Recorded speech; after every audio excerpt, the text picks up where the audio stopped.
it feels like that that even science is showing that things, photons, these things, these most subtle things, even they don't withstand analysis.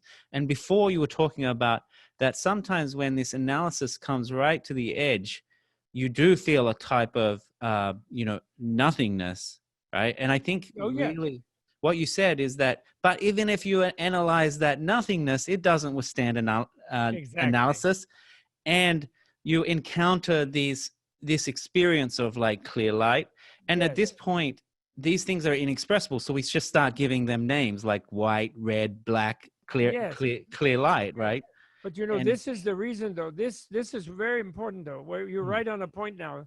So we should push this yes, together, which is the very important point, that that kind of analysis of the nothingness itself, yep, to discover nothing being nothing, is itself only available to a yogi or yogini who has pumped up the critical analysis by using reason mm, to such a sharp degree that even in a meditative state where they're losing articulation of language, they would be losing math if they were using math as part of yep, their analysis. They're losing imagery if they were using imagery as part of their analysis. And they're really subjectively feeling as if they're becoming nothing. But their analytic, you could say, momentum is so intense that it just unravels the nothingness of the nothing, or the emptiness of the nothing, and they kind of break through it and are not trapped by the nothing. And this you taught me, Daniel, when you said, what I see is nothing, oh yes, what I know is emptiness. And what that means is that I know emptiness inferentially yep, and rationally, but at the moment of going really through to it, I lose whatever notion I might have of emptiness, and probably the notion I had was sort of like a nothingness. mm-hmm, And therefore my mind is so intent on staying in control of everything that it projects a sphere of seeming sphere of nothing, even though nothing can't be a space, mm, right? But it projects it as if it were a space that I will then fall into, yes, right? Because I'm still projecting that I have a mass, if you will. You know what I mean? Even though I've lost track of the body by that time, if you're in that level of meditation. So that's why it's difficult. But here's the key thing, Karl Potter, my dear friend and great scholar of Indian philosophy, who used to be at university, who's retired from University of Washington, Seattle, and wrote a lot of wonderful books about Indian philosophy. He connected Madhyamaka in Buddhism, Buddhist centrism, yep, and Vedanta non-dualism, and he said they were leap philosophies. But what I'm saying is that the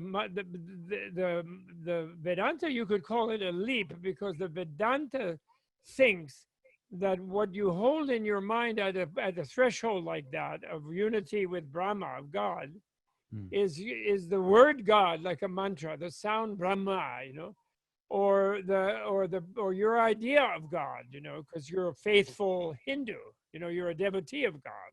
mm, And so that's why you leap then. You drop reason, inference, and you just leap on a belief. But the Madhyamaka, you don't leap on a belief of emptiness, yes, because emptiness is a negation, an inferential negation.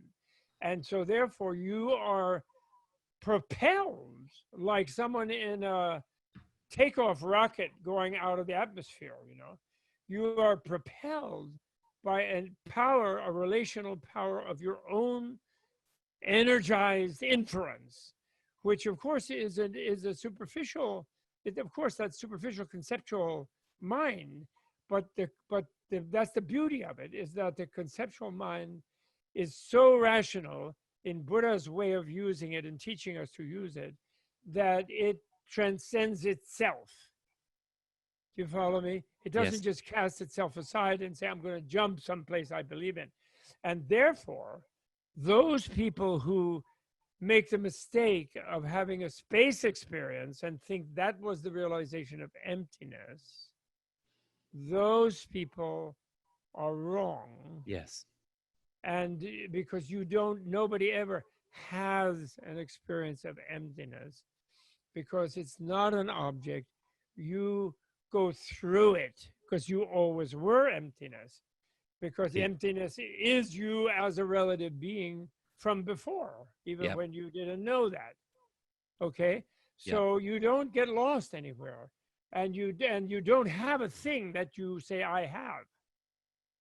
That's why Buddha and Prajnaparamita says the person who says, I have attained, is the one who didn't.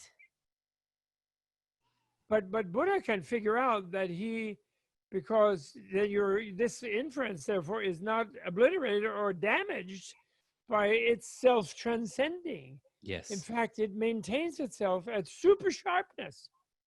But now it's a sharpness that's wielded by a bliss Yes. intuition. Yep. Isn't it beautiful? It's amazing. It's so beautiful.